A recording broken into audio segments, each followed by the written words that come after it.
Hello friends, வணக்கம். இன்றைக்கி AVT கிச்சனில் செய்ய போகிற ரெசிபி கிட்டத்தட்ட நூடுல்ஸ் அளவுக்கு டேஸ்ட்டோட எந்த ப்ரிசர்வேட்டிவும் இல்லாத சேமியா கிச்சடி.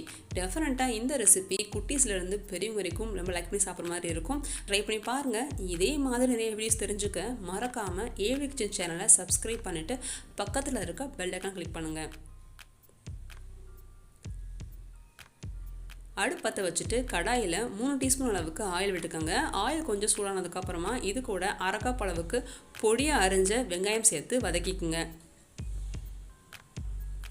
இப்போது இது கூட 1/4 கப் அளவுக்கு பீன்ஸ், 1/4 கப் அளவுக்கு கேரட், 1/4 கப் அளவுக்கு குடமிளகாய், இந்த 3 வெஜிடபிள்ஸ் சேர்த்துட்டு ஓரளவுக்கு வதங்கினா போதும். இப்போ இது கூட 3/4 டீஸ்பூன் அளவுக்கு சால்ட்டு சேர்த்துக்கலாம். நான் எனக்கு யூஸ் பண்ணியிருக்கிறது பவுடர் சால்ட்டு தான்.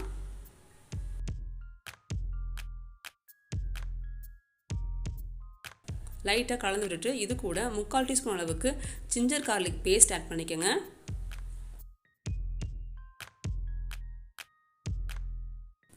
அப்புறமா இது கூட பொடியாக அரிஞ்ச அரை கப் தக்காளி சேர்த்துக்குங்க.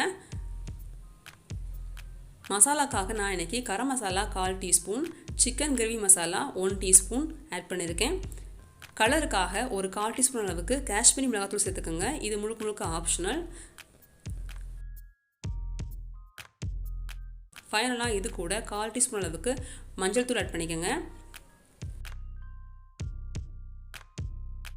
இப்போ இது கூட உடனடியாக 1/2 கப் அளவுக்கு தண்ணி சேர்த்துக்கலாம். அதாவது கிட்டத்தட்ட 400 ml தண்ணி இருக்கும். நான் இன்றைக்கி 180 கிராம் சேமியா எடுத்திருக்கேன்.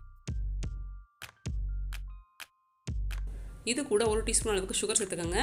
2 டீஸ்பூன் அளவுக்கு லெமன் ஜூஸ் ஆட் பண்ணிக்கோங்க. நல்லா கொதி வரட்டும். 180 கிராம் சேமியாவை உள்ளே ஆட் பண்ணிக்கலாம். இப்போது வெஜிடபிள்ஸையும் சேமியாவில் மிக்ஸ் பண்ணிவிட்டு மூடி வச்சுருங்க. 3 நிமிஷம் மீடியம் ஃப்ளேமில் வேகட்டும். அவ்வளோதாங்க, ரொம்பவே டேஸ்டியான கிச்சடி ரெடி ஆகிடுச்சு. இது கூட 1 டீஸ்பூன் அளவுக்கு கீ ஆட் பண்ணிக்கோங்க. ரொம்பவே நல்ல ஃப்ளேவர் கொடுக்கும். இப்போ அடுப்பு ஆஃப் பண்ணிட்டு 1 நிமிஷம் மூடி வச்சுட்டு இதை இப்போ சூடாக பரிமாறலாம்.